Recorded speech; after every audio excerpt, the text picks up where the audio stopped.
ano. Okay, si Dr. Padulina. Wait, si Dr. Padulina.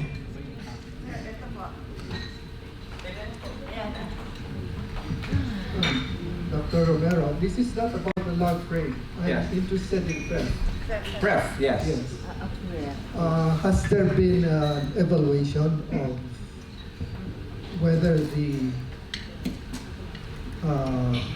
scenarios in prep were realized or not? In fact, I just remembered it because of my DAP days. I was, what, 25 years old then. When it was, that was 40 years. And I know it was a high-powered group. Dr. Concepcion was the population components. So they all, yeah, Dita's Concepcion. And when I looked at, when I Googled it, the first thing that came out was a session 3, Merceditas Concepcion. NAST was the organization that she was carrying. I have the... Oh, you have it? Oh, okay. I was interested in the other aspects. This is on population mainly. Yeah. So aware of any... I'm not aware of what, but I remember there was a book. And I was also curious about the process that they followed. Okay. Were you in the loop? No, I was not. I was too young at the time. But when you look at it, the components, population, resources, and environment, and the Philippine futures, that would still be the same big stones at Yes, this the time. coverage Yeah. would be that would be an indication So of maybe we should look at that again. Would copies of this be available in the DOC library? Unfortunately, the whole DAP library was lost, and there was a time that it was so mercenary. They wanted to convert the library space into earning space. I mean, I should know because I used to be executive vice president. So where did collections go? Maybe UP Eli might have. Eli might have. Tignan natin. Or maybe, yes. Then, Hindi, ito lang yung publication niya. Pero yung copies nun, yung original yeah. set. Tanongin din natin si Dr. Concepcion. My next question, if I may be allowed. Yeah, please. Yeah. What is your impression of Ambition 2040? Ambition 2040, I think is in the area of our PDPs, but it does not have enough roots down below. I mean, the kind of log framing that will make it happen all the way down. When you look at, let's say, DSWD, and you look at the institution, there is a lot of disjuncture. I mean, hindi integrated, because you have to look at, if you remember McKinsey, you have to look, is the strategy sound? Is the strategy translated into systems? Okay, how do you recruit people? How do you allocate money? How do you do what you do best in disasters? Then you have to have your structure, and then after that you have your staff, the skills, the leadership styles, and shared values. When you look at those 7, our government has not sufficiently put attention to all of those. I mean, everybody is in a hurry. When you look at the SWD, when you look at the ILG, because I do consultancy with them, and you look at their structure, everybody's in a hurry to produce something fast. But they are not looking at the alignment, is the strategy sound, right? And then, do you have the systems for it? Everybody is now doing ISO, but that is not really the kind of systems So But anyway, why is it so? Just catching up with the political term so that they can generate what they call accomplishments within the 6 years. And also, in our case, the Foresight period will cover, in my view, 5 terms of Yes. presidents. yes, yes. We're just like battery. I mean, politicians are like batteries. They are not rechargeable. We don't have the structure for continuous, and I think this is what we need to look at. In Malaysia and in Singapore, the political party is the instrument for continuity. We don't have that. Yeah. Because it's a corporate political entity, right? We don't have that. And I think, as a political scientist, I think that the weakest point really is that we don't have political parties. Because these scenarios, the main seller of these scenarios should be political parties. And we don't do that. Yes. How do we build it into our foresight? Is it something that could be enhanced or strengthened by an S&P foresight? Yes, I think our governance, I said there, inclusive security, inclusive development, and inclusive governance. I think we should put S&T into inclusive governance because to me that is the weakest link. Because that is where you decide who will decide how the money will be spent. And this is basically deciding how the money will be spent. And I think in the science of elections and science of public policy, they look like fuzzy and soft science, but we have to invest in that. Fake news, critical thinking, our electoral process, COMELEC, for instance, how we count votes, those are, to me, very important.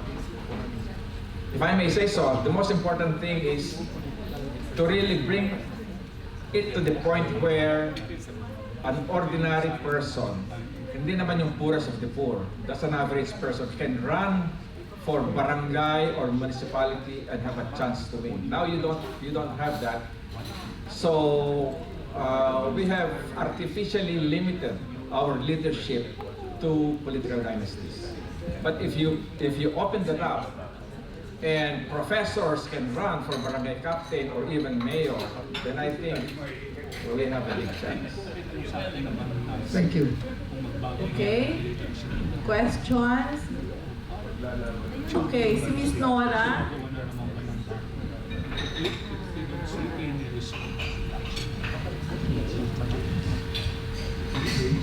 Hello, sir. I trained actually as a political scientist, but you were never among my professors. Okay. You and Dr. Fidel Nemianzo, sayang na-miss ko kayo.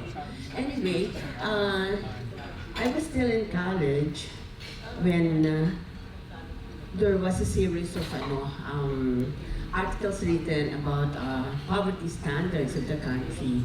And I do know for a fact that right now, there's been a lot of concern among social observers as to the diminishing standards of poverty or even of good nutrition in the country, which probably also validates the claim of many people in government na if you get this much income, family income, then okay. I mean, hindi na kayo poor, hindi na kayo magugutom, kaya nyo nang bilhin ang mga basic requirements of decent living. Okay, so what do we do now with such diminishing standards? Are these standards also material that we could adapt in in the lab frame for any development project framework that you are proposing? Okay, so that's one. What do we do with diminishing social and economic standards? And then another thing, what about certain assumptions that probably cannot be resolved in, let's say, over a 30-year period between now and 2050? Like for instance, we have been witnessing a 50-year communist-led insurgency. Are we going to assume that in the coming 30 years it can be resolved, or that they can be neutralized, or even are we going to assume also that the Muslim insurgency, or secession-oriented insurgency of the Muslims will not be resurrected? Is it all right for us to assume that? I mean, will it be fair for us? Miss Nora, sige, Assume that. sasagutin ka na. Thank you. Okay, very nice questions. Can I answer the communist insurgency first? Or less? Well, I've been Vice President for Research and Special Studies in NDCP. I've been with generals. And, you know, our history is replete with rebellion. Diba, Tamblot, Gabriela silang. Parang hindi mo mawawala yan. So, it's just like bacteria in your mouth. Are you trying to eliminate all of them, or can you live with some of them there? In other words, when you look at the NPA now, it's not as if they had remember the Sparrow units? It's not that bad. I live in Tarlac. Up to now, I cannot stay in a restaurant without facing the door, right? I cannot put my back to a door. And that's because of, it was so dangerous then. But now, it's as if the NPA are there, but do they really trouble us now the way they used to? Maybe they trouble some businessmen. Now, when you have 120,000 soldiers running after them, sometimes you begin to imagine, is there a different scenario here? Is this a scenario for institutional sustainment of the military? That they keep the NPA alive. And now they are creating this narrative of underground, above ground institutions, making them appear they are so dangerous. Is it because they cannot do anything about West Philippine Sea that they are now turning on? So I mean, these are things that we need to look at. When Gloria Macapagal-Arroyo was there, she already promised that we are going to end the NPA, and there were 5,000 only at the time. Now, every chief of staff is promising, but every chief of staff that every year changes. It's even less than 1 year. So how can you have a strategy when every chief of staff is there for less than a year? So I mean, we need to scenario all of these things, and but that's a fair question. As to the standards, I think it's the credibility of the standards. The government is saying now that the poverty line is 10,000. You ask anybody, they will. You cannot feed a family of 5 with 10,000. Right?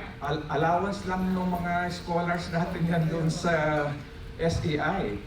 So if you say it's 20,000, which is more like a reasonable amount, then lalaki yung percentage mo.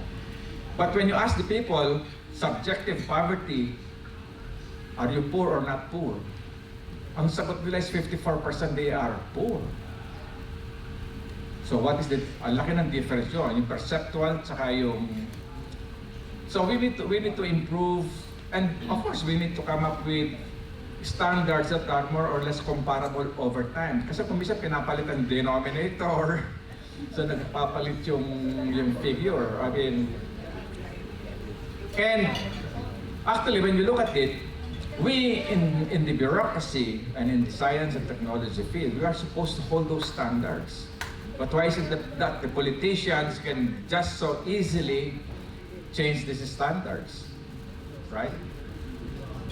I mean, there are a lot of things, and we have to have critical thinking. How do you spend 300 million in surveillance and liquid it in 2 months. I mean, those of us who spend money in our institutions, ang hirap gumasta ng pera properly. Di ba? Yung di ba? Proper cash advance pati. Ang hirap. Wala kang PPC pag hindi mo na Per day, 200 million over 60 days. Kasama pa yung Saturday and Sunday doon. Hirap, sir, explain. So anyway, but I'm saying, siguro isenaryo din natin yung capabilities ng ating bureaucracy. Why is it that, kasi they say in Japan, hindi mo mawawagwag yung bureaucracy dyan. I mean, they are a separate power in itself. The politicians cannot really influence them. I mean, meron silang integrity and meron silang prestige. Anyway, so pati yung mga inputs natin, I think we need to scenario. Hindi ko alam, nasagot ba lahat? Meron pa isa. You want to say something about the Muslim insurgency? The Muslim insurgency, we've been doing Patriot Scholar. Alam mo, we don't see it, but there is a lot of anger there. And we are recruiting new terrorists because of the way they are treated. And it's not so difficult because the Malaysians and the Indonesians, they look at the Philippines as their terrorist playground. They cannot do it in their own country, but the Philippines is open. Mindanao is open. So there will be some young guy who comes from the Middle East and wants to create a name for himself. When that happens, I don't think we are prepared for that again. Because the military, again, sorry, it uses a sledgehammer to go after the problem. So, I mean, you destroy whole cities just going after terrorists. And I have yet to see how the military of other countries look at the way our military solved Marawi. You destroy a whole city, diba? And make it uninhabitable for 2 years after that. Anyway, so that's going to be a bigger problem than the NPA. Yes, sir. And May Tapos na siya, question sir. pa si Dr. Domingo. may I follow the same question? You talk only about realities, especially political realities in the country. But there's also political realities and other realities outside. Good example is, should the Chinese government finally push for their claim? That's going to have a tremendous effect on us. We also are aware that all of these nice dreams that we might put on paper will be of no use or will be of little use if we cannot control political leadership. One guy may just put everything asunder. So it goes back to the question, so why are we doing this?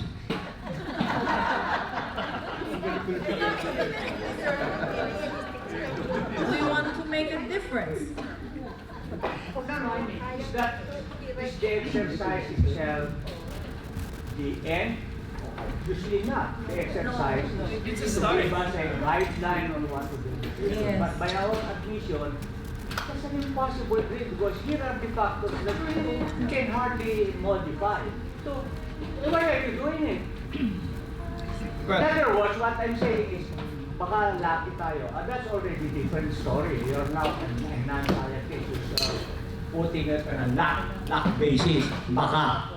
We want some certainty that something might come out of this whole enterprise. Yeah, I can answer from my point of view. Okay, we are doing this foresight exercise because in the first place, if you look at Philippine history, there's no foresight that we have done yet. Okay, there's a document that we have done a national foresight on SDI. Of course, we've been through a dictator, and basically he has his own view about how the Philippines will be run. Eventually, things has caught up on him, and eventually we started again once again the new situation with different eras of presidents. Now, the question I will be throwing at you is that, is there still a chance for the Philippines to, rewrite history? Countries in the world have rewritten their history because of foresight. Okay, and this is actually what some countries have. For example, in the ASEAN region, we are a little bit lagging on this. Taiwan has done it. China has done it. Japan has done it. Japan periodically has their foresight. Malaysia has done it. Australia has done it. And take a look at these countries now. If you Can look I at, interrupt you? no worries. But China has a different foresight when the Kuomintang was the one. And then come in Mao Zedong. No, it's different. And that's the beauty of foresight, actually. And this is actually why you can see, yes, foresight can challenge existing policy. Once you put it in the table, this is where you see now existing policies can be changed. Okay, how many years will we sacrifice our scientists to go out of the country and just be slaves of foreigners for their own good? We are losing our brains to these foreigners, external and internal. And see, you have spent so much on DOST scholarships, like they go abroad, they come back, etc. 30 years from now, we hope that our children will see a different one. It is not yet too late to have a car made in the Philippines, just like Vietnam. Latecomer entry, they have Viet Pass. See the spirit in which how they pursue science and technology, because science, technology, innovation, all of these are already written in textbooks, in journals, etc. The power of this is already there. When will we ever catch this idea to be integrated in our industries? Take a look, for example, health. I have a comment on that. Yeah, no worries. Let's say, for example, health. We lost the trend now.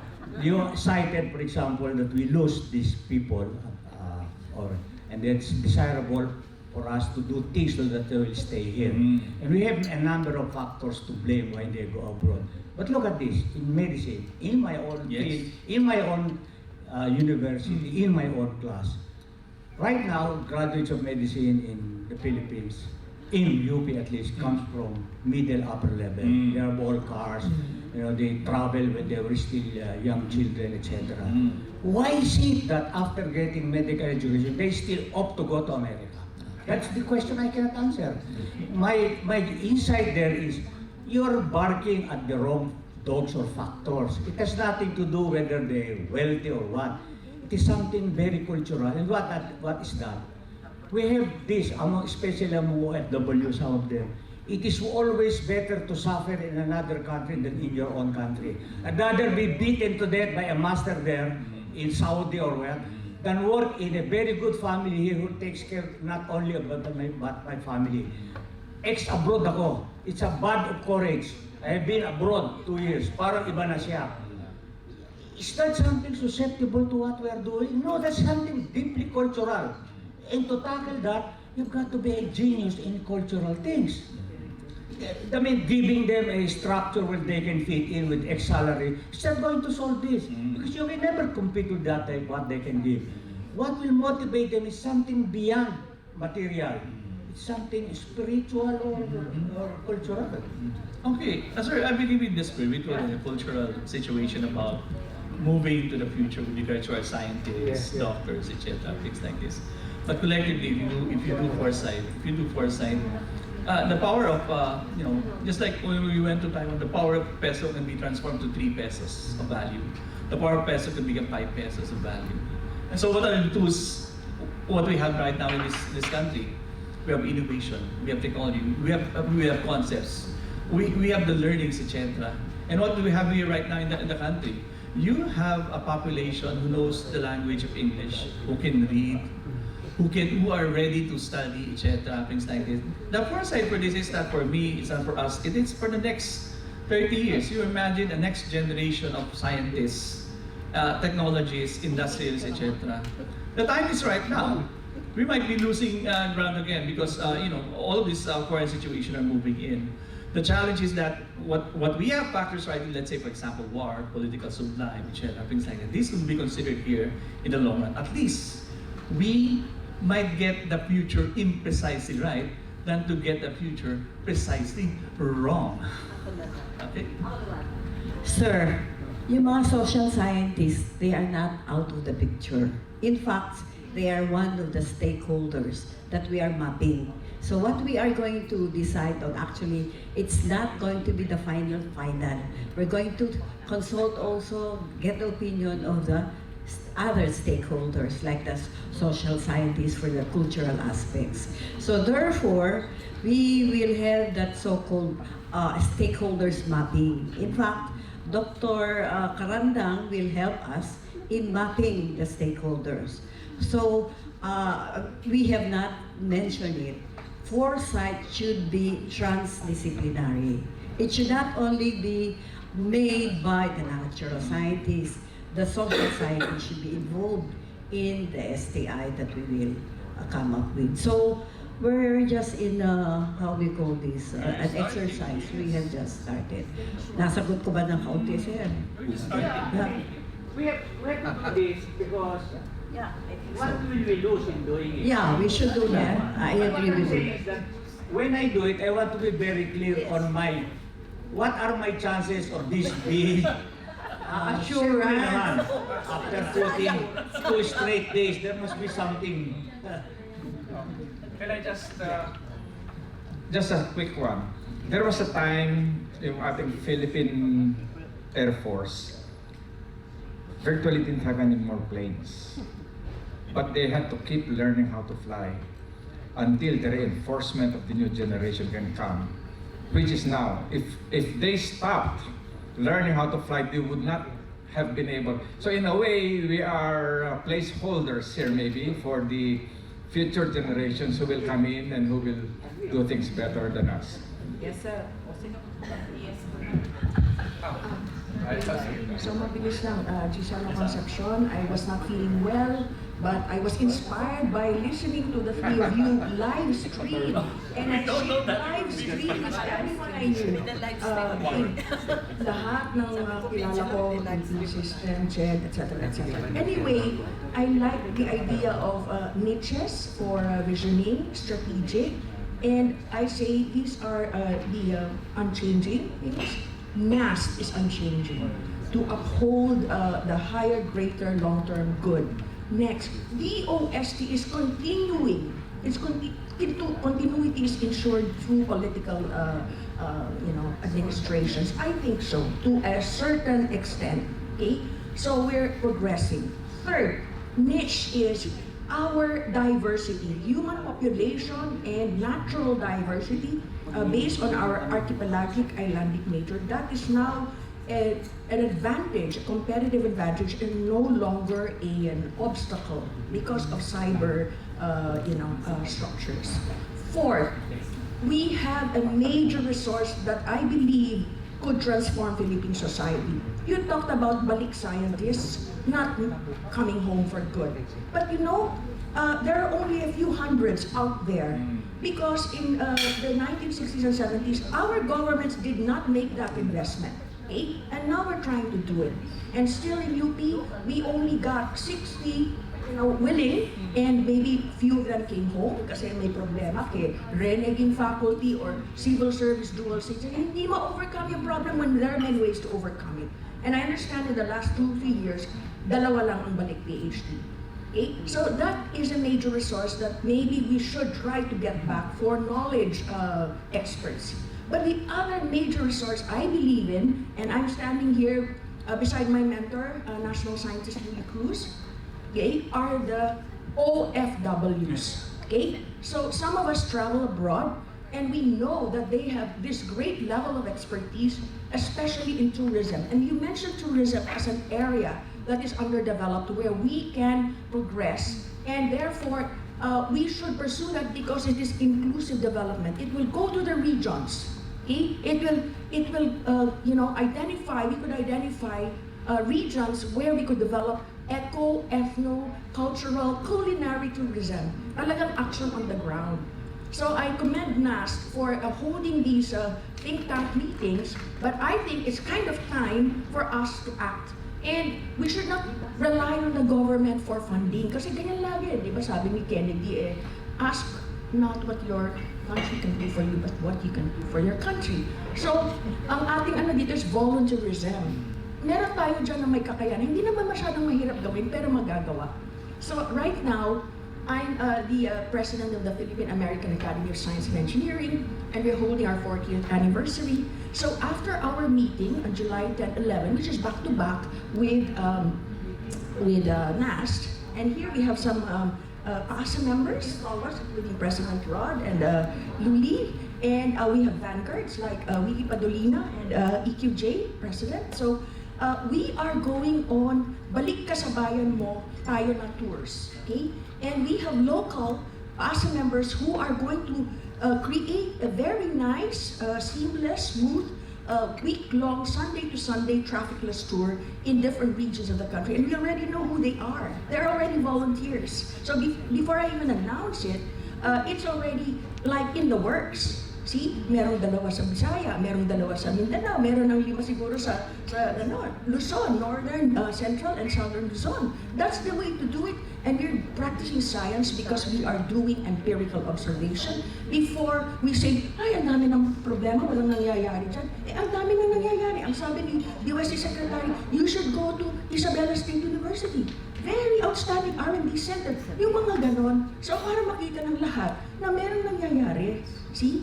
And at the same time, enjoy kasi merong pagkain, merong kung ano, merong natural scenic site, beach or mountain or sanctuary, and at the same time, visits to the LGUs and Thank you, ma'am. So yun lang. Okay, So ma'am. we're gonna jumpstart this in Pasay, and we're gonna help. Thank you, NAST Dr. do this. Giselle. All Now we FWs have have a it. question from Dr. Padilina, I think.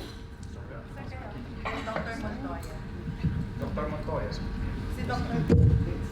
Maybe Glenn and Professor Dr. Romero can answer this, but having read the reports of people who have come here as early as 1956, Frank Potwi, William Watson, Shreve, you know Shreve, he is the author of Chemical Process Industries. Big names. William Watson was chair of the Department of Physics in Yale. Yung pinoint out nilang mga problema hanggang ngayon. Procurement. Noon meron ng problema. 1956. Okay? Poor teaching in math and science. Nakita na nila yon. Kulang ang tao. Masama ang treatment natin sa scientists. So, anyway, I share the apprehension of National Scientist Domingo that this might be a vanity project. Para lang masabing meron tayong foresight document. I hope not. So I would like to know if there has been an analysis on why the inertia. We have moved, but we have moved too slowly. And this world does not look very kindly on those who are left behind. Yung laging behind, isa lang G ang nai-retain natin. Hindi na L-A-G-G-I-N-G. It is L-A-G-I-N-G. Lagi na lang tayong behind. Bakit tayo walang ginagawa? What is the analysis of the inertia? Or if we're doing something, why is the dosage not enough? If we know what to do, why are we taking the medicine only once a day when the prescription is 3 times a day? Can somebody, so that we can learn from those lessons and then input it into our foresight. The traps. Do we know the traps? Yun ang, so then that will probably make our exercise valuable because we will avoid the traps that we already know. Of course, there will still be some more traps. But can we identify them? Why is there resistance to change? And why is it that Abraham, this is the economist, Abramovich rather, says technological backwardness is not accidental. It is confidential. It is my choice. So what are the choices that we have made that have failed to move science forward? Sana makita natin yon. So then we can avoid those. Then it does not become a vanity project. Si Dr. Montoya, I think. Dr. Montoya, may question ka pa ba? Ano lang, first, kasi yung mahaba na yung sinabi doon sa previous point raised, but I just like to, in very simple terms, my thinking about this is, it's an advocacy platform. As a scientist, you want to have a voice in how this country is being run, what the future will become, knowing very well that it is not within our complete control. But I would be very happy if even at least 1%, or maybe even more, of what is actually on that paper will be adopted by whoever sits in the next 6 or 8 administrations. But having said that, I think it is a valuable paper to present to anyone of what we actually envision. Kasi parang ang ano ko is it also transcends yung tempo, ano ba to, how I cannot phrase the word, but na parang nandito lang tayo ngayon, para bang for future generations they would actually see what your vision was at that time. But I do admit na we really have a lot to say. I will even attempt to answer your question, sir, because if we knew the answer then this would not have happened. I mean, we would have been in a better place probably now. But maybe one of the things that have to be mentioned there is the situation where we are now, what the barriers are. In fact, when we were deliberating on how we're going to proceed, I was actually kept on mentioning that maybe it should not be like this crystal ball of what we think will happen 50 years hence, but rather, ako ang tingin ko sa health, and I don't know if Dr. Dumi will agree with me, is that ang ambition ko na is ma-achieve lang natin yung minimum that all people have a decent way of life, meaning have access to basic needs. Yun lang. Kahit na hindi ka pa mag-aspire ng to be like the US, to be at the forefront or the cutting edge, yung mabigay mo lang yung basic. Kaya sa akin, for that pa, yung universal healthcare plan is already a dream by itself. Kaya nga kami nag-uusap kayo sa aming group. Yun lang ang aming very universal healthcare. What will it take for us? What SMT inputs we have to put in place to achieve that? Maano lang namin yon, okay na. Yun yung aming Thank you. Ito po. I agree kasi kay Sir Padolina kasi nasa 1/3 of my life is science communication. So whenever you do anything like this, you really want to know your target audience, di ba? So knowing kung bakit tayo ganito pa rin, you're actually identifying your target audience. Kanino mo ito pinaparinig? Of course, yes, the government. Pero hindi lang kasi yun. I have to look at my archives to find the actual paper. Pero there was an analysis before of how come the Philippines is still like this compared to places like Taiwan, for example. So it's not governance. Doon sa paper na yun. It's not actually the government. It's because the private companies want cheap labor. That was the conclusion of that paper.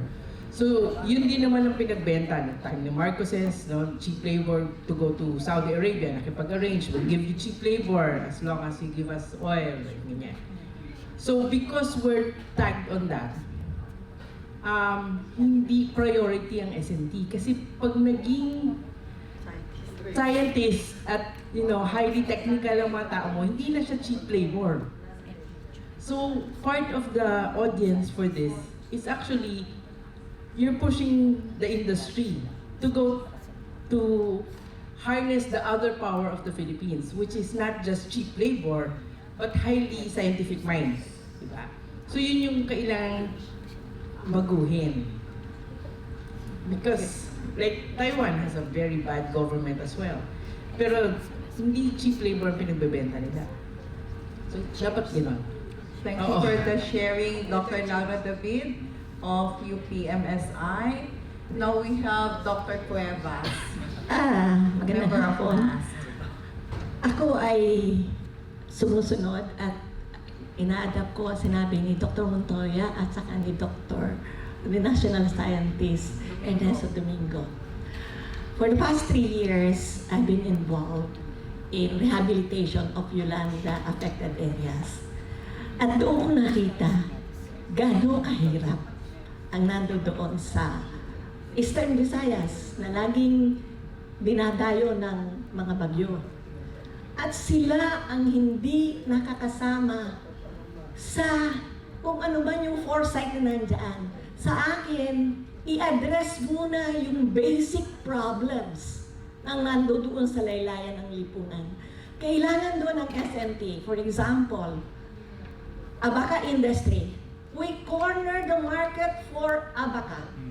Pero bakit na-wipe out ang abaca plantation sa Eastern Visayas na yun ay isang malaking pinagkukunan ng hanap buhay ng ating mga kapatid na nasa laylayan ng lipunan? Nandiyan yung technology, pero hindi nakakarating doon sa mga abaca farmers.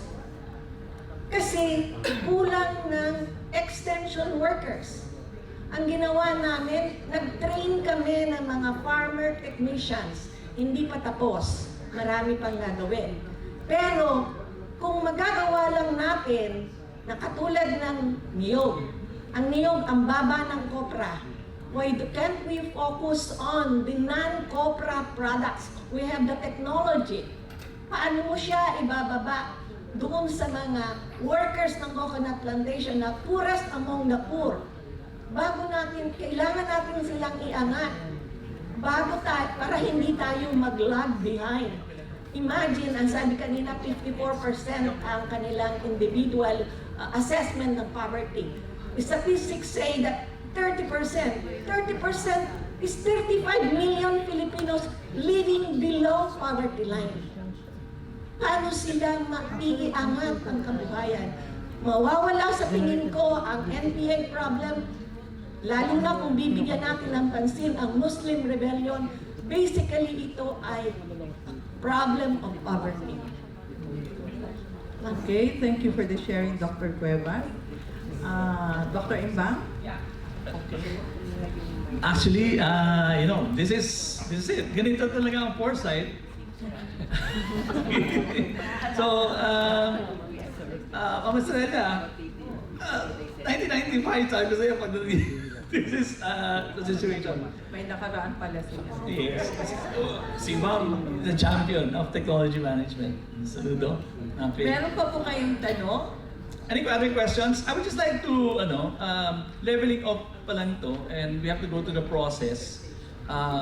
It's an expectation that it is just nasa tip pa lang tayo ng iceberg sa foresight, no? What document we will be producing here is just a preliminary run of the foresight exercise. Preliminary run ng to. Yes, it's not about gusto nating marating to or something like that. It's about the process. We have to look into the process in which scientists and stakeholders at this level can do foresight. Pag magawa natin, bawat sa level lang, just imagine, isang foresight scenario lang gusto nating makita. Can it be done with a group of national scientists and other scientists and staff, etc.? If we can do this, at least one per each team, actually half the battle is already won, because that is now we are now rolling the ball in terms of NAS to be transformed as a foresight champion. And that is the most important thing that we can do here. The excitement is actually making me much more excited. So, just relax. Relax lang muna, no? Para kasi yun talaga expectation na kinakabahan ako kasi These are you are national scientists, scientists of these academicians. I'm very proud. I'm very nervous because oo nga, galing sa inyo talaga yung yung lalabas na dito situation. Yes. Okay. We are now putting the themes per table. We have 8 tables. We have 8 themes. And the instruction is, you go to the table kung saan interested kayo sa theme na nakalagay. Because dito po mag-start.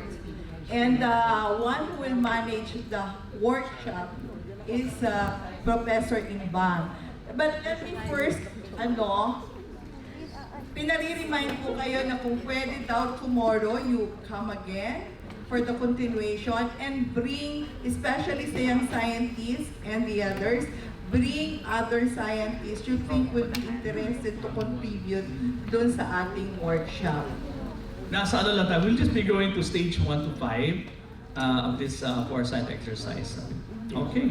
So can we have the slides, yung workshop slides? Dito ka.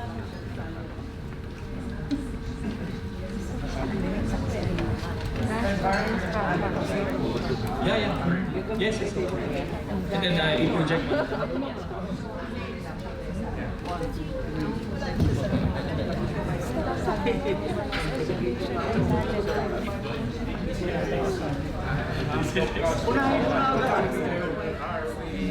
Ano ba ito? Dream in 30 years. Dapat hindi tayo kasama. Hindi tayo. Ito na, very simplistic term. Sana in 30 years, health will be something like this. This is all hindi na kaya and very simple. I would imagine, I will make an additional number of examples. In 30 years, we will have progress much more in science. Okay, so let's start now. And we'll be excited. Okay, in the spirit of time, we'll be devoting 30 minutes per stage. 30 minutes per stage. 30 minutes. You can discuss, you can debate as a group. You share your experiences, you share what you know, what you have known before. And we are entering now. We are now entering. NAS is about to enter the Foresight era. Okay, ito na yun. Ito yung Foresight era ng NAS. Papasok na tayo sa Foresight era. Historical sa Pilipinas, this is going to be the first of its kind. No? Ito na yun. Okay? Yes, sir. Marami namang isa na po fulfill. Kung sa health, 30 years na po. The assumption will be... Stage 1 is identify the focal issue. So isa lang.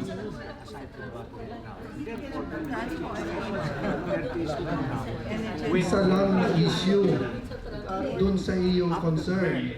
Kahit na maraming issues. Because of and being able to identify what disease or ailment or physical Okay, so fellow scientists, listen muna. Listen. Okay, listen muna. Lend me your ears, fellow scientists. if you work in Live stream to, ha? Okay, live stream to. Buong Pilipinas to. Okay. So, this is stage 1. Simple lang gagawin nyo.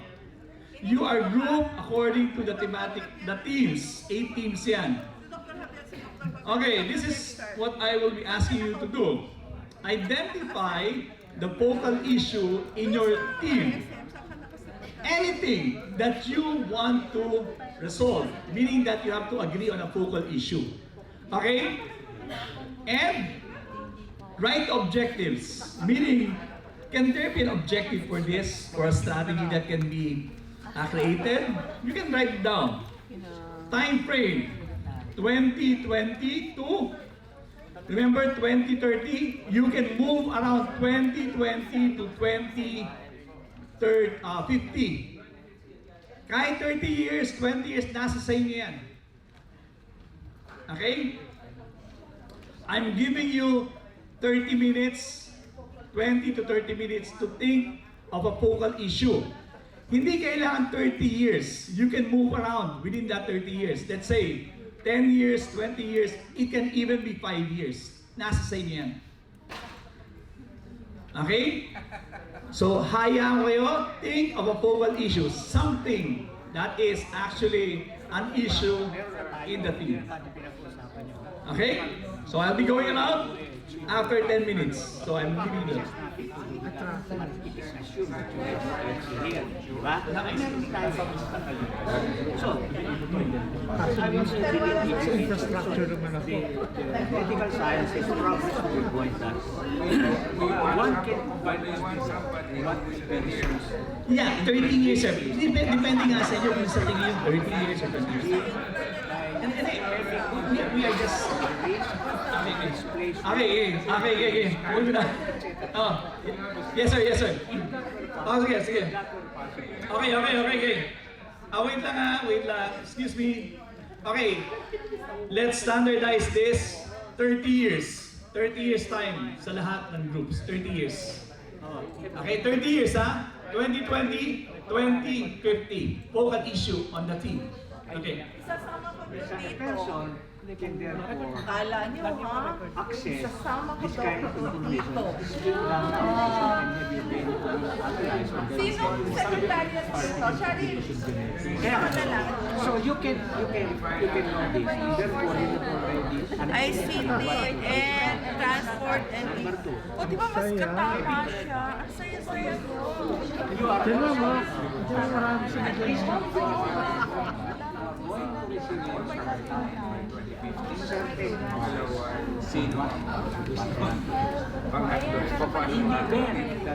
also putting this into practice, you still fall prey to the illness of the people. The essential requirement is where you reach it out. You can access in the shortest possible time the best kind of care. Sige, unahin na natin yung transport. Real time, and you will not Transportation. Ayun, that is universal. Nakikinig lang kami. 30 years, this can be done. Sige. Ito may kasi. Siya ang mag-present. Yan ito ko na. Press ko na sa reklamo. Pabalik ng ano, please. Sige, magsunod lang tayo. Anyway, kahit sila mag-present, okay na yun.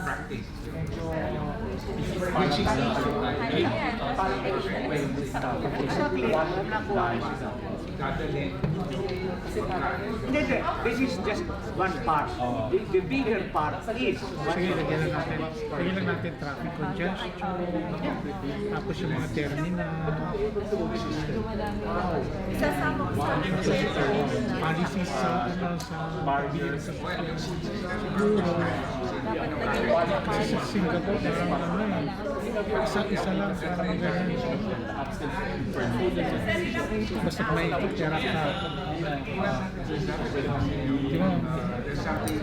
Tapos, yung mga Okay, you will be given 20 minutes for that. After 20 minutes, isusunod nyo sa worksheet. The worksheets will be distributed. Okay?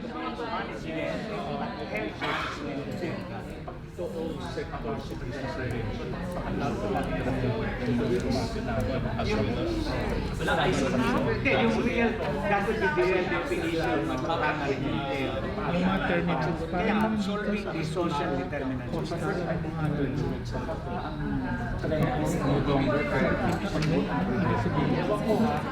essential terminal.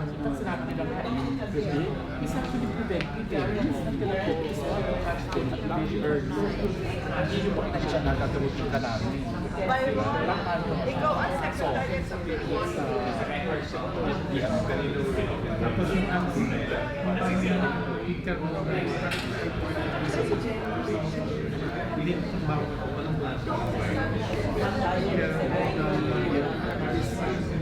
bus to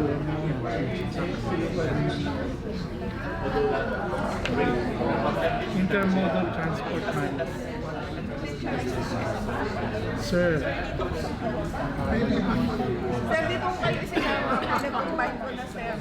Kasi walang iba eh.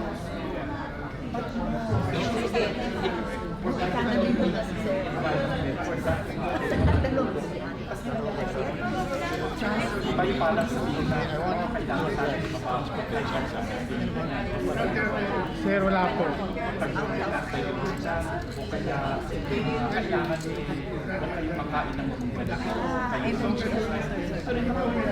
huwag kakakain ng mga yan yung pagkain. Sulot lang. Yung mga halal, yung mga instant food. Hindi naman yun. Uy, kakakain pa. Healthy food yung mga. So, i-take na mo. Yan lang, tama na. Sa infrastructure siguro, yun din, yung urban planning.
Meron ka pa makakalimulan ng sunod towards developing the rest of the 1.3 and how much would it cost on the average? So pagka ganun ang plano natin, if I were the Secretary of Agriculture, if I were the President, Parang naway.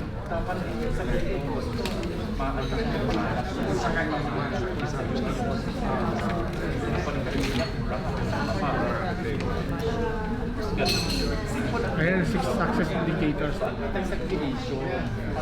Logical framework approach.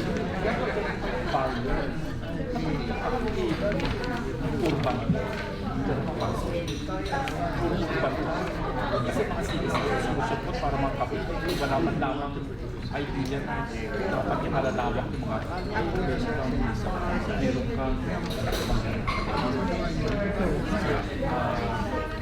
Logical framework.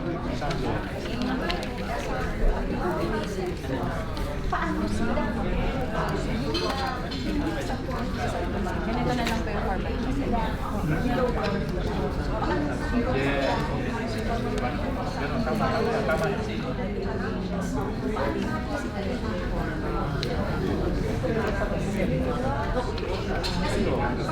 Working for so long, it remains like 15 to 30 years.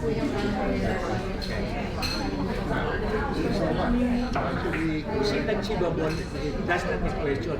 Many countries have achieved it. The question is for the Philippines. Yeah, can the Philippines?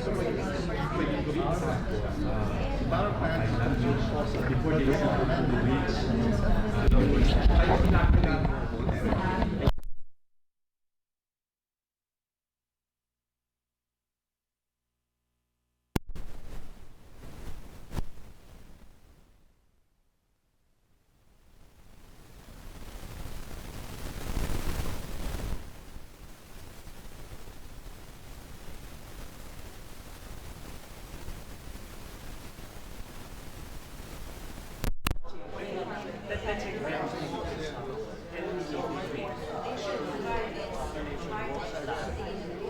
Ito yung guide.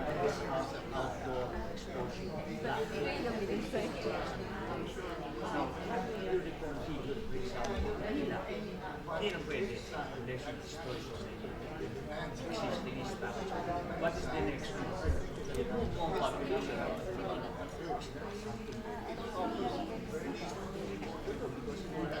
Physical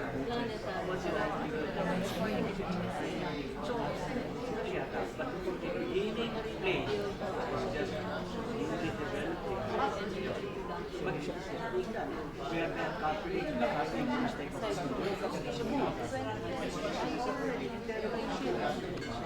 20 bring away.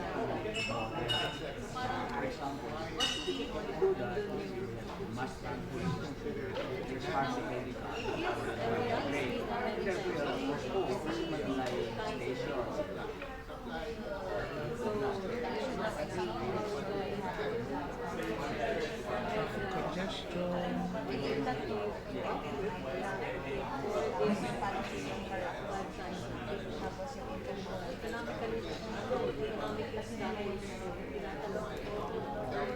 Pero ang ating problema hindi yung yung traffic congestion, tapos insufficient yung number ng sasakyan sa yun lang. ng mga intermodal.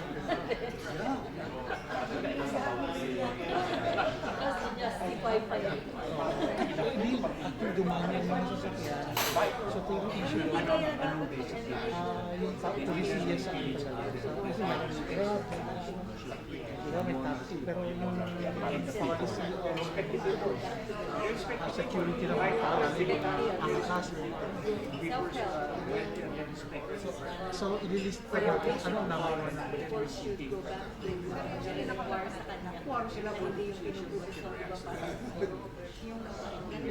now did they change basically anong major na problema natin sa traffic congestion.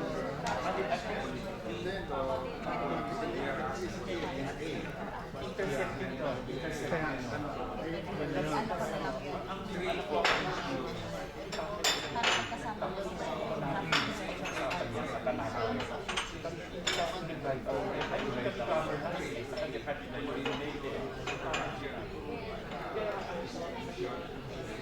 tapos yung ano siguro, problema rin natin, mga pababa,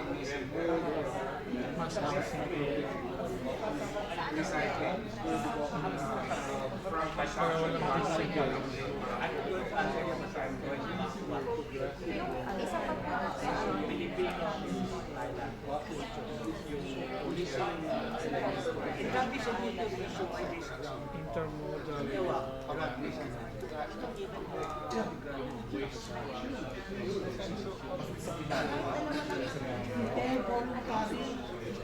Hindi ka gusto niya siya pumunta mamaya.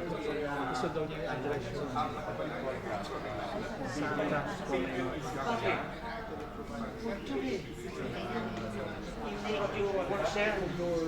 just like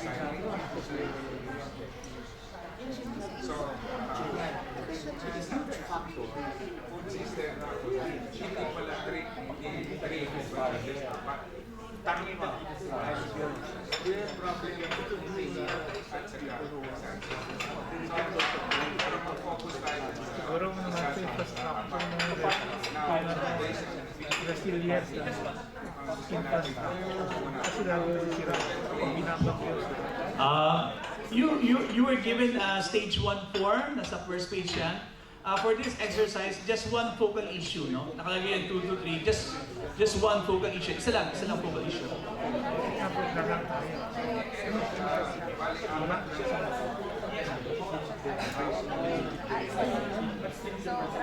Secondly,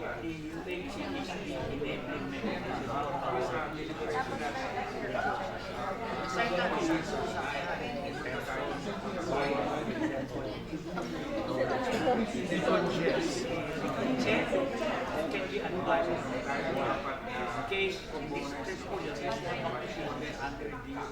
Ayun, ano lang natin?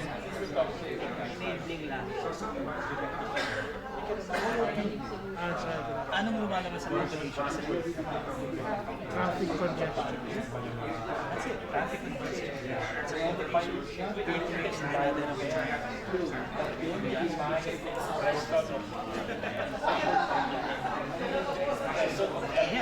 Anong gusto nyo nangyari? Yung objective, 30 years. Anong gusto nyo nangyari? So, Ang objective natin ay congestion. Pero 30 years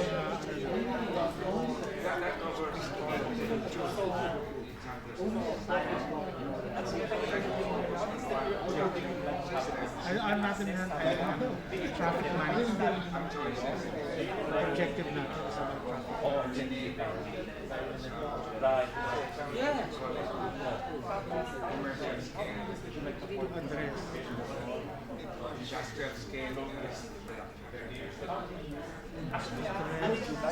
Traffic congestion. Actually,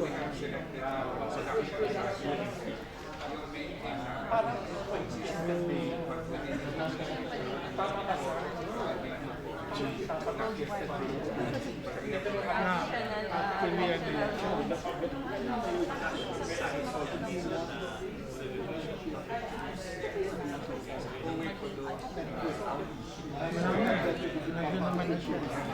Yung number coding, meron naman na siya. Pero parang hindi pa rin siya ganun effective.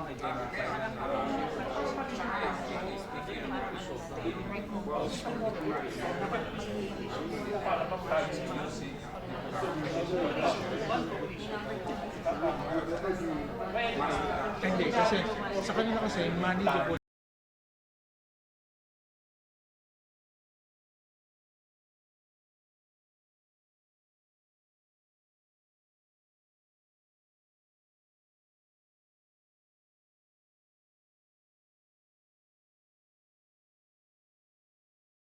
Listen.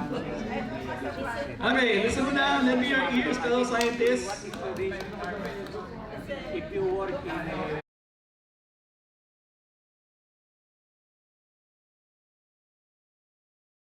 30 minutes per stage.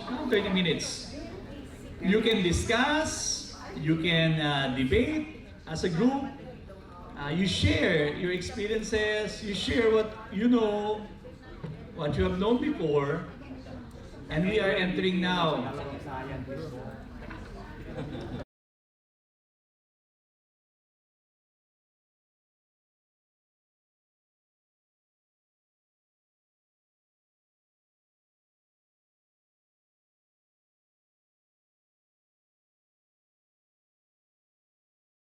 Produce for us those hierarchical objectives and vision societal impact, then we can do this exercise.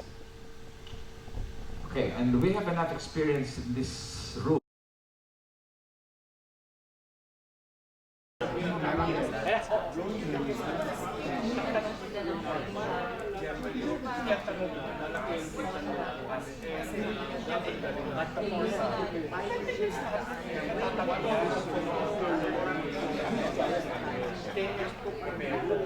So kung ano natin din 20 to 30 years. So anong gusto natin objective natin? Ang ating ano ay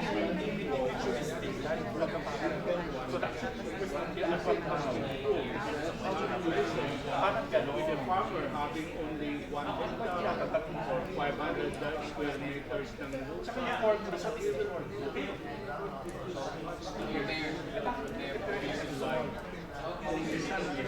ang yeah, sure that yeah. You have, what's the common issue?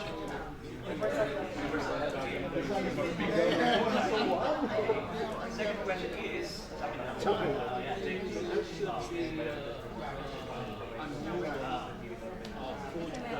given that the Foresight unit is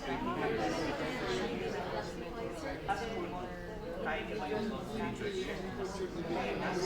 site? Yes. actually ang ano lang naman nila. Yes. non-contact ano dapat talaga. Smart hires. Smart hires talaga. Kasi actually, ano naman dapat natin smart cities na.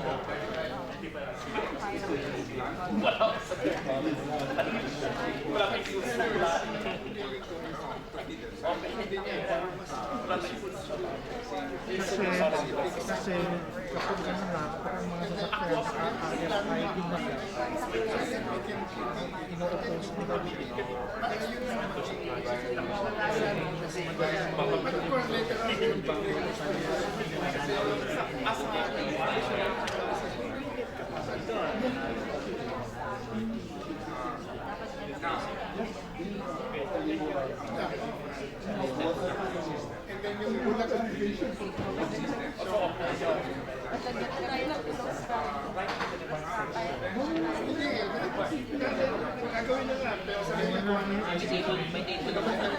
Sila nung nagawa sa akin.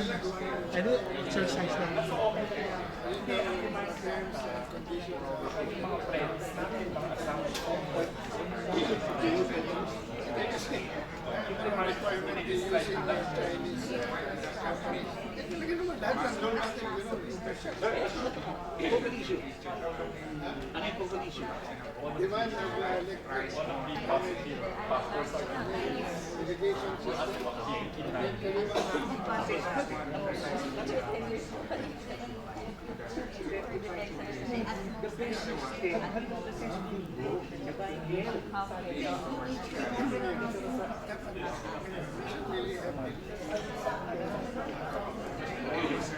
Assumption we have 2,400 so there's one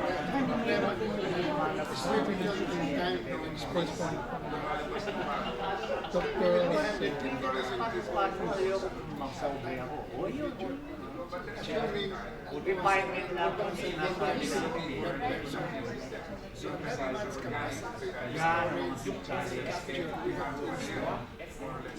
Then we have to break it down in the population centers. Kasi yun ang pinag-usapan sila. Magiging problema naman. Pero 15 to 10 years. Okay, after going around, just imagine na 20 minutes lang. Each core group has already decided on one focal issue, and that's already a bit, no, in a situation. You were given sheets, so you have to answer there the time frame within 30 years, so you consult it in 30 years, and some remarks that will be able to help the analyst. Okay? So you can finish that within the next 5 minutes. And each group will just present the findings, okay? Hindi kaya na yan.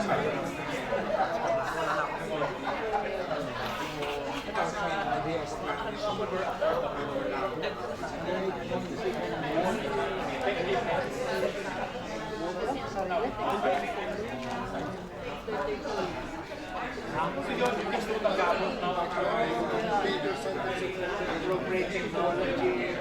Hindi, mahina pa yan.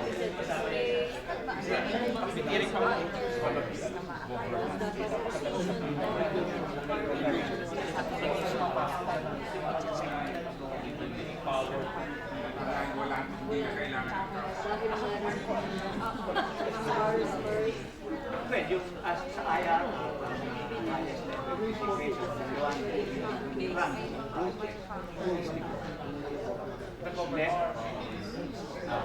province mayor, sa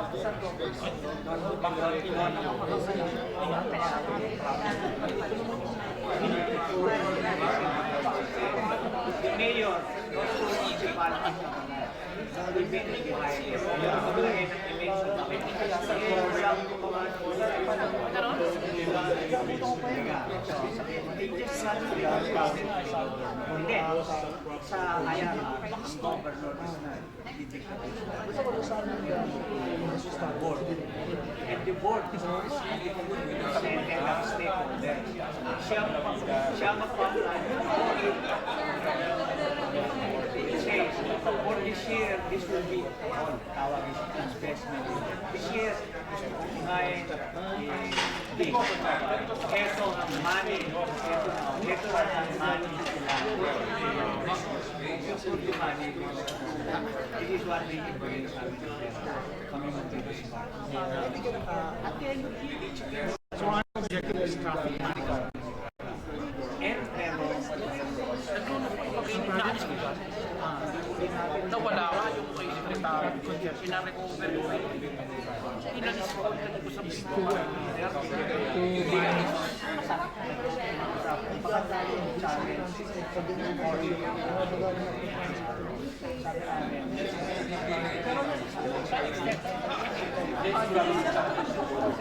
pero mandawin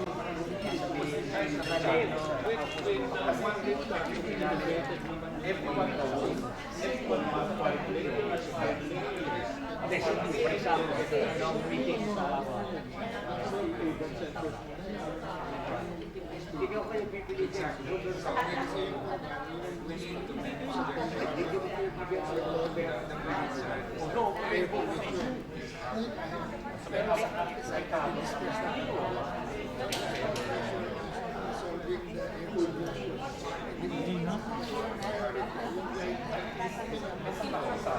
Exactly how to build a door. Sa kaligay ng mga charter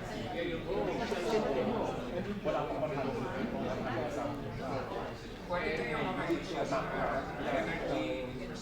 town mayor Charter city, di ba baguhin ang kasi may, for example, for example,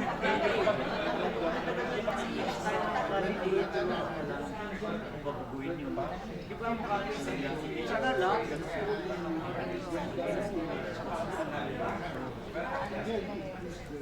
Maraming work ang charter city.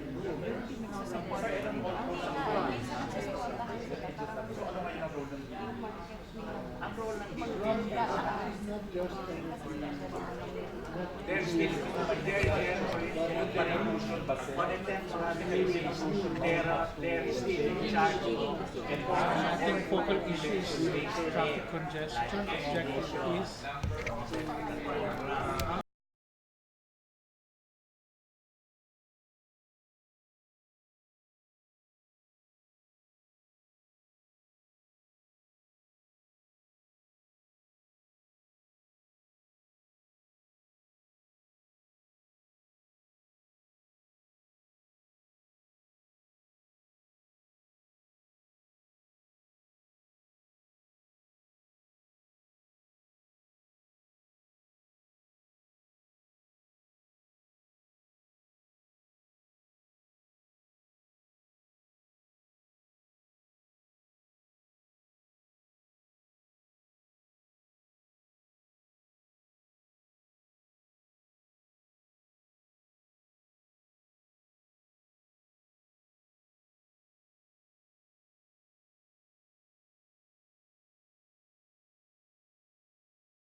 to benefit the coastal community and the rest of the Philippines being an archipelagic country. Okay ba? Oh. Second question. Ulit. Yung, madami. It's an overarching issue.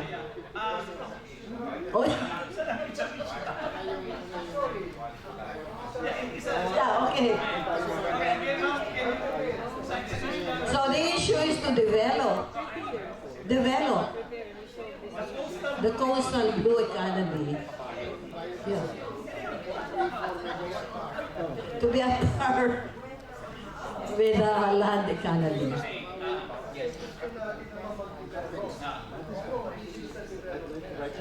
Ito muna yun, no? Excuse me, narinig yung problem. Ang sabi ni Ma'am, ang overall issue, to develop the coastal economy to become a blue economy ready, or something like that. Okay. So, ang tanong ko sa inyo, Ma'am, and to the group is that, do we have such blue economy identified existing in the coastal regions of the Philippines? Do we have such term right now? It's not being used. Yes, it's not being used, non-existent. So that is a focal issue, meaning the creation of a blue economy in the coastal regions. Yun ang focal issue. Yun ang focal issue. Creation of the blue economy coastal what? Yes. Yun ang focal issue. So, yes. Okay, so nakalagay dyan. You can move around by 30 years, binibigyan kayo ng 30 years dyan, some remarks, priors, nasa sa inyo ngayon yan, okay? Good, okay na yun, okay? Stage 1, completed, okay? Next one. Sir, we have the Science and Education Core Group.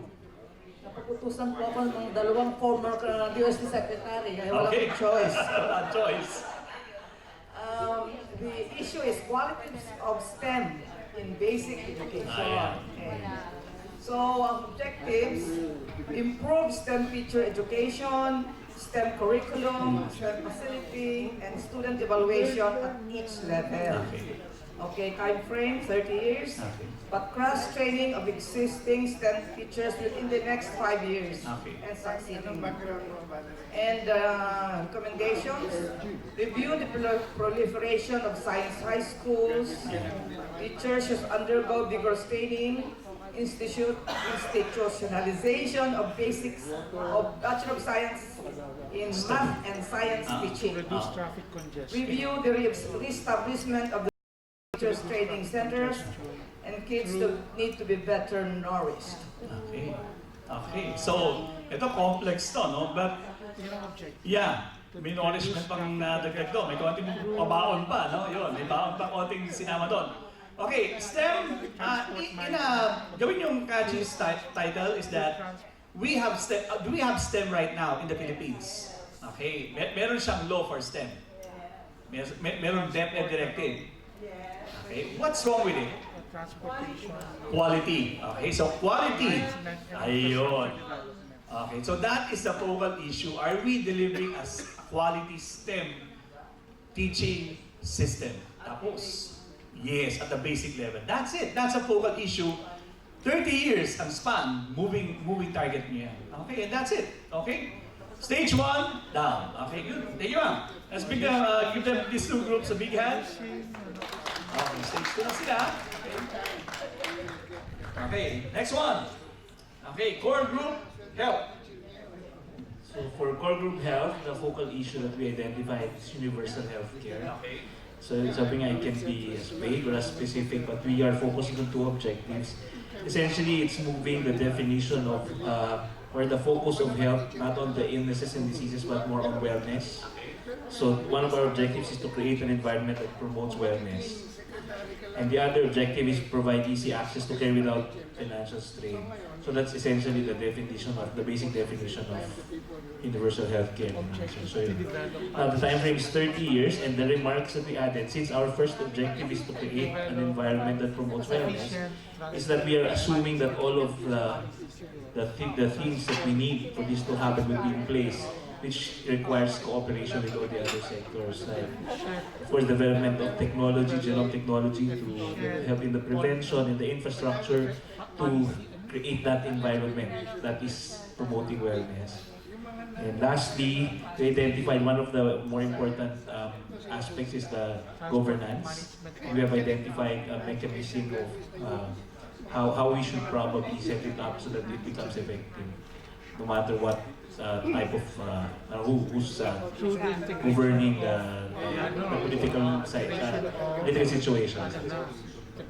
Okay, if you look at the focal issue, ang daming lumabas, no? But if you would be looking at a specific title for the focal issue, I can recommend a working universal healthcare system. A working universal healthcare system. Ibig sabihin, it will work, it works. Yun agad yung pinaka-catchy focal issue. Do we have a working universal healthcare system now? Not. So that is 30 years working dapat siya. Within 30 years, you make it work. And that is the role of this core group. Okay, good. Stage 1, down. Thank you very much. Give them a big hand.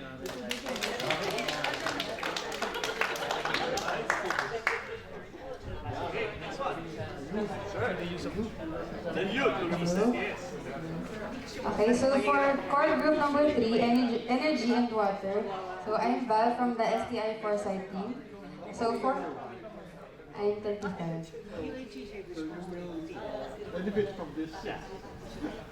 Okay, so for our first focal issue is domestic water and irrigation water. Our main objective is to erase water deficiency in urban and rural areas. The time frame is 30 years. The number 2, energy demand. Build the dams.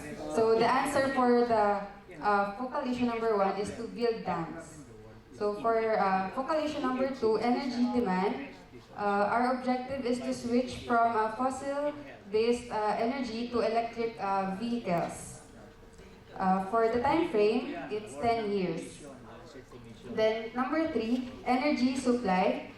Our main objective is to increase the new renewables to increase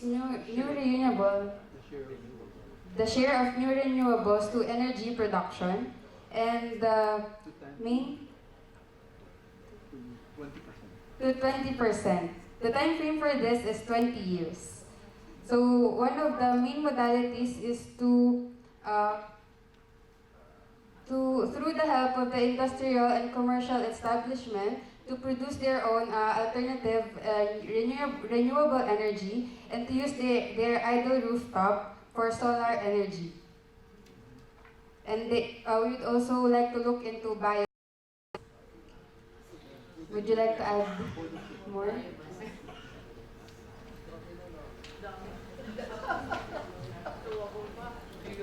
Our strategy is essentially to identify a problem that is felt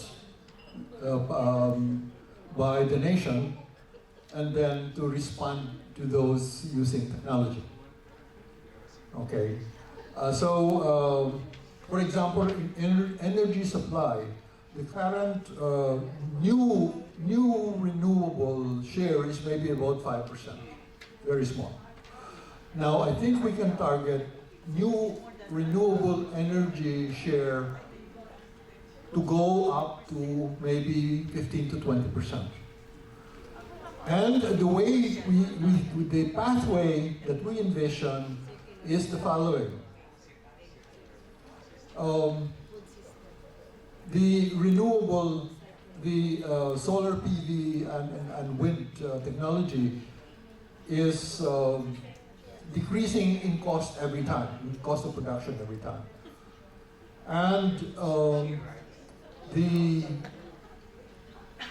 commercial and industrial establishments have huge idle rooftops, which are at the moment not revenue producing, but are just have to be maintained. But the idea is to switch to this idle rooftop from non-revenue assets to revenue-producing assets. One of the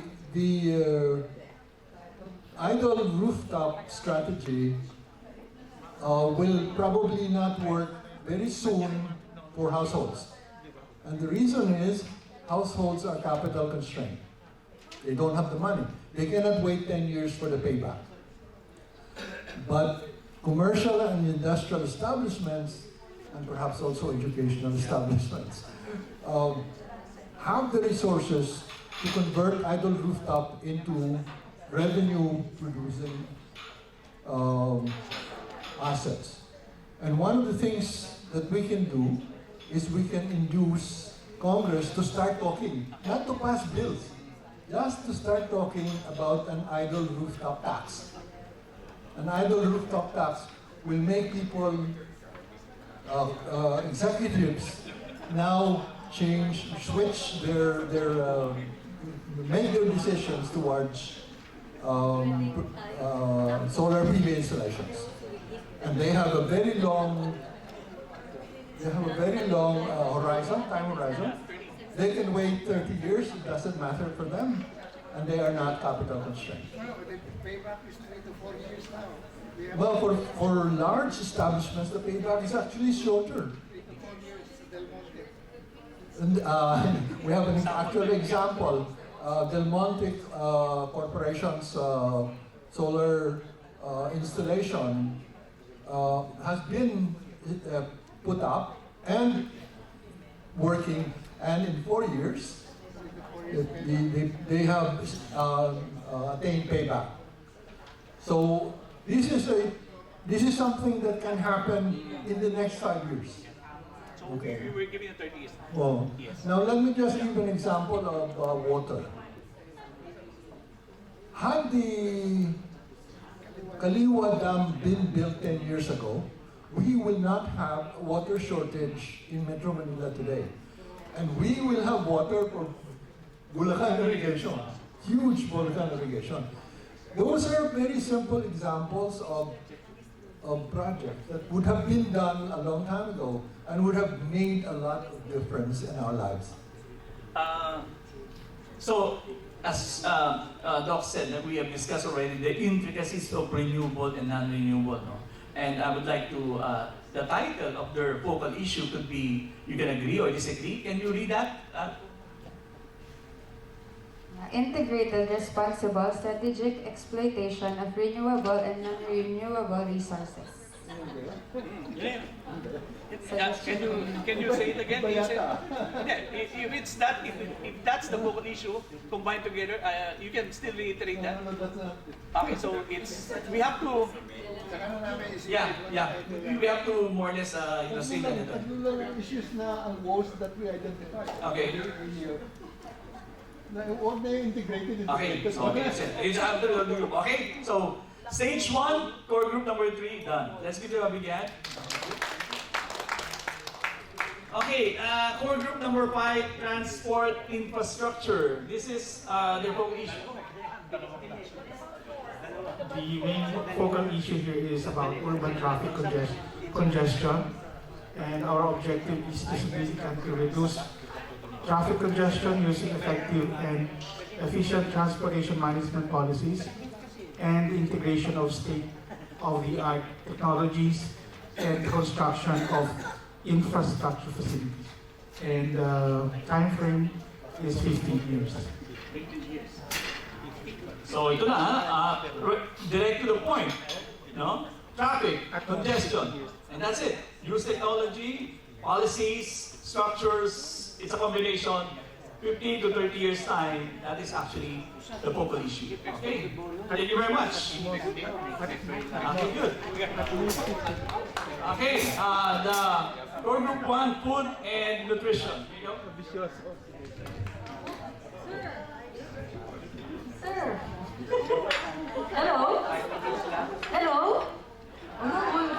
Hi? Okay, what is our focal issue? One only. There is a transition, young to old. The old. We listed here, food without agriculture. Wow, redefinition of agriculture. Redefining agriculture for the future, it's technologically based. So there are 4 components in our food system: production, distribution, consumption, and recycling.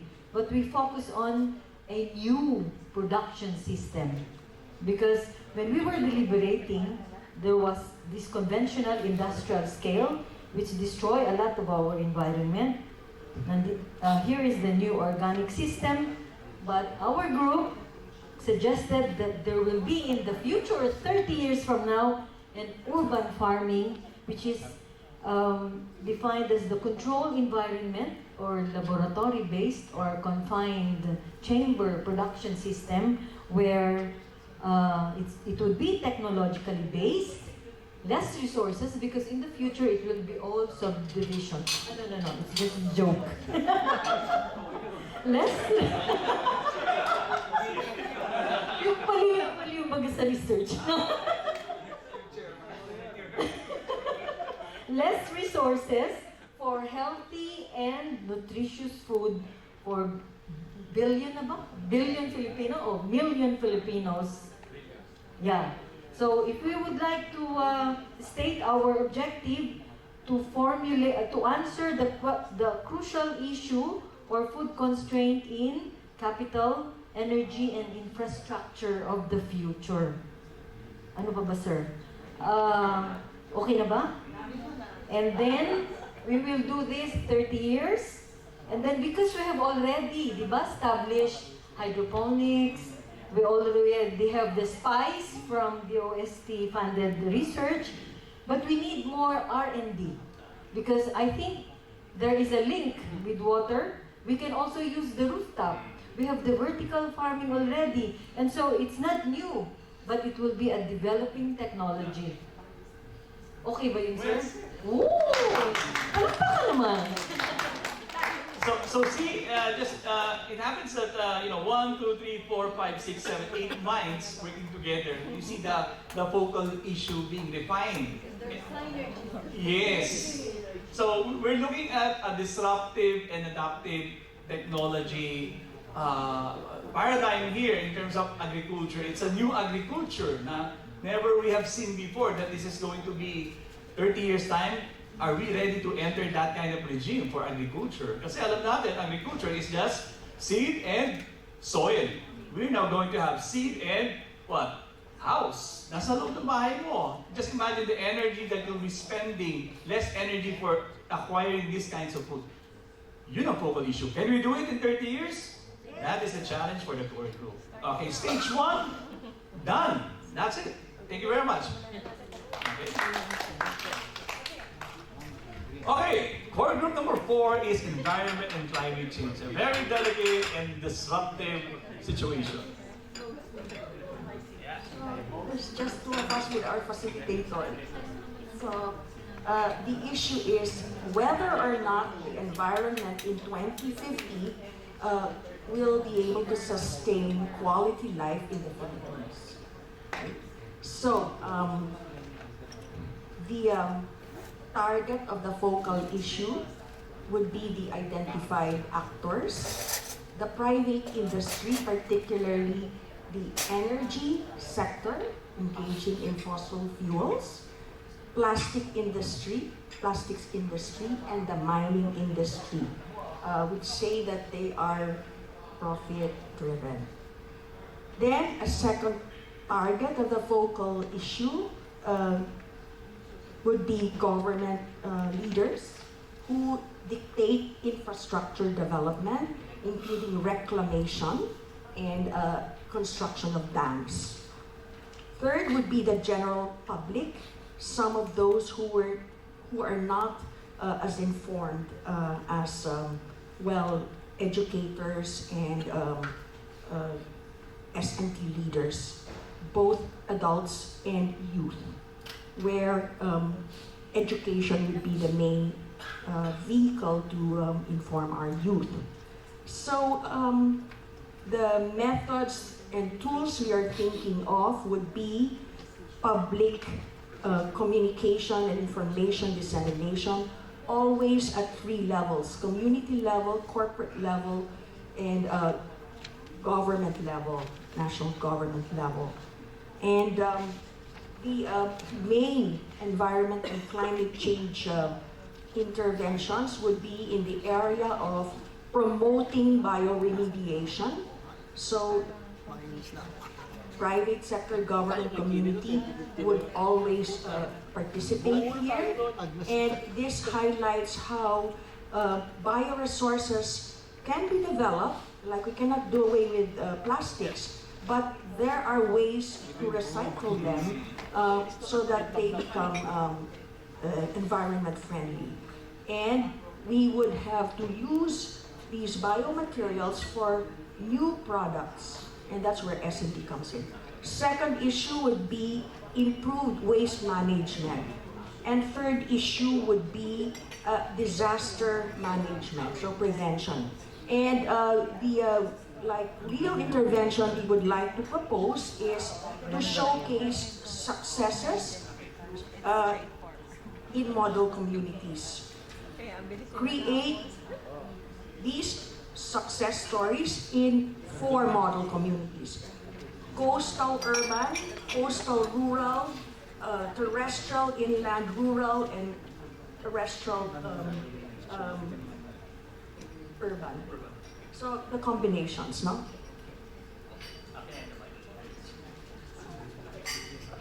Okay.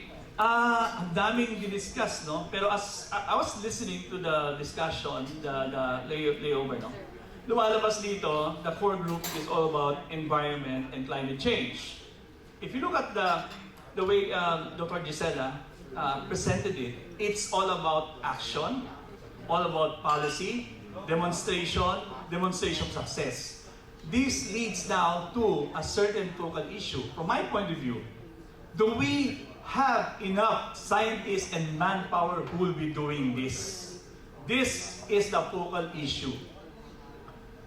Okay? Creating the manpower for this paradigm as you have mentioned it. Because environment and climate change is actually, it's actually a profession that sometimes people shy away from because of politics, danger, exploitation, etc. The focal issue now, as you have laid down the dreams that you would like the vision, is can you get enough manpower for this? Yes, it's a model, but it will lead you to a focal issue that you'll be creating the next generation of environmental and climate change scientists and practitioners. Etong lumalabas.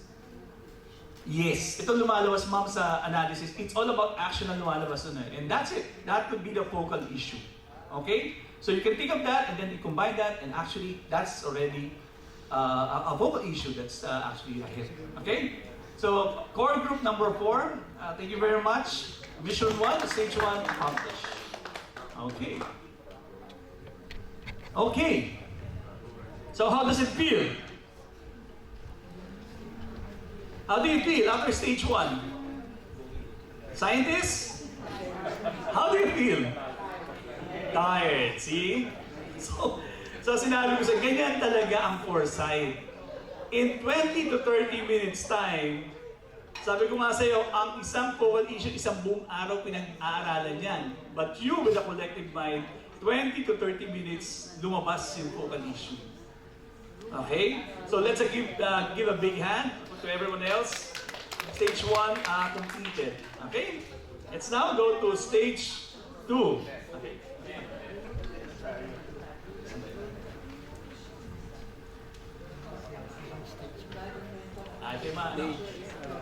Okay, stage 2 is a little bit, ito na yun. Okay, so na-answeran nyo na yung mga challenges, etc. Nakita nyo na yan. Okay, so more or less, we now go to environmental scanning. Okay, ito na yun. Okay, so within your situation, you have stage 2. You have a stage 2, what's this? Yes, you have a stage 2 worksheet. Okay, what is stage 2? Stage 2 is environmental scan. Assuming that you have already grouped together from different fields, let's say biology, chemistry, etc. This is the right time now to come up with a scan. Of course, environmental scan is usually done in a way it's too long, but we will try to do it in 30 minutes time. What is an environmental scan? This is where you'll be contributing to what's really happening with that focal issue. Okay? So this is actually a way for you to scan the world systematically. You might see the new, unexpected, major and minor trends. It's a systematic collection of external information. It lessens random information flow into the organization. This stage is actually a way for you to see some early warnings. Okay? Because sometimes warning could be, there could be no policy for that, there could be someone in Congress lobbying for that, there could be a congressman who's anti or against your focal issue. Okay? This is already what I call intelligence, basically. Outside, this is your focal issue. What's happening outside your focal issue? Kaya it's called external analysis or environmental scan. Actually, this stage provides strategic intelligence for the organization strategies. these are the key initial steps for future management. Okay, so this is the environmental scan. So, in your worksheet, you have the steps. Okay, you have the steps chart there, and it says there that, okay, the resolution that you will take for the focal issue, you have already said that could be 30 years, 20 years, or more as a time span. So, in this stage, you'll be asking yourself, what are the major, minor, and unexpected trends that are happening in the field of, for example, blue economy, where the Philippines science and technology and innovation play a major role. Please list them down with a few phrases for explanation. You can also cite data or references for this information. So, you have the STEEPS diagram there. STEEPS, S for scientific, T for technological, E for economic, E for environmental, P for political, legal, or regulatory, and S for social or cultural. And the next column is, what is the major global trend right now? Or what's something happening? What is the major and national things that are happening with regards to your core team? And then, even the minor national could be considered that, you know? And then, of course, you can cite some data. If you can cite the data, more or less, someone will be seeking that for you later on in terms of the, the staff will be looking at that. Okay? Yes, ma'am? Masyadong mahaba na, pwede ba yung major, global na lang? Yes, ma'am. Yun na lang yun. Major and global. No problem with that. Yes. Okay. Global, major, national. No problem with that. Okay, sige. Okay, so yun, that. Please feel free to write your comments with each STEEP element. After this form, this will be analyzed later on. No? Lalabas yun sa ano. Okay? So, you are given actually almost 30 minutes to 1 hour for this. Okay? So, this is where you can see. Okay? So, while you're enjoying your food, this is a relaxing moment of environmental scanning. Okay?